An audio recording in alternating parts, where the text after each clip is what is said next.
Halo Nice People, kenalin aku Andra Fadila. Aku adalah tim Research and Consulting di PT Ganesha. Kali ini aku ingin cerita sedikit tentang bagaimana rasanya seorang fresh graduate ketika masuk ke ranah pekerjaan riset dan konsultasi lingkungan.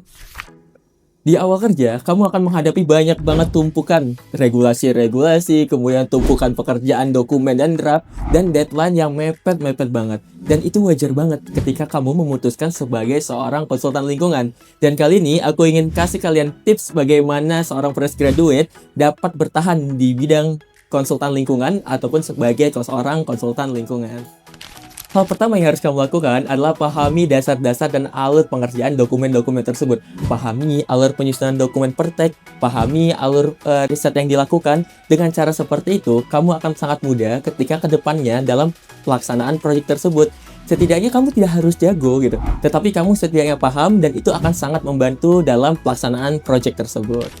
Hal kedua yang harus kamu lakukan adalah memastikan data-data yang kamu miliki, baik itu data lapangan, data sekunder, ataupun data yang kamu dapatkan dari klien, itu terkolek dengan baik, tersimpan dengan baik. Kemudian kamu tahu nih, data ini akan digunakan untuk apa, dan hasilnya tersebut akan berupa rekomendasi untuk para klien nantinya. Sehingga rekomendasi-rekomendasi tersebut dapat komprehensif dan menggambarkan kondisi real di lapangannya.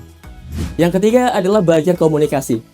Ini penting, tapi kadang orang anggap nggak penting gitu. Karena komunikasi yang baik akan memudahkan kita dengan klien. Setidaknya ketika kita menjelaskan hal-hal teknis kepada klien, itu dapat dipahami dan dicerna dengan mudah. Sehingga tidak membingungkan dan tidak menyebabkan perbedaan pendapat ataupun perbedaan sudut pandang antara kita sebagai konsultan dengan klien yang kebanyakan adalah orang awam dan tidaklah orang teknis.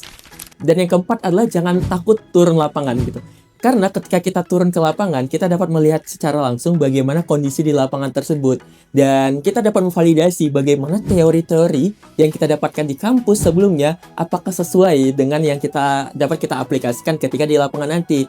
Dan ketika kita sudah banyak turun ke lapangan, maka kita akan mengetahui sebenarnya apa sih kendala yang dapat terjadi ketika proyek ini sedang berjalan.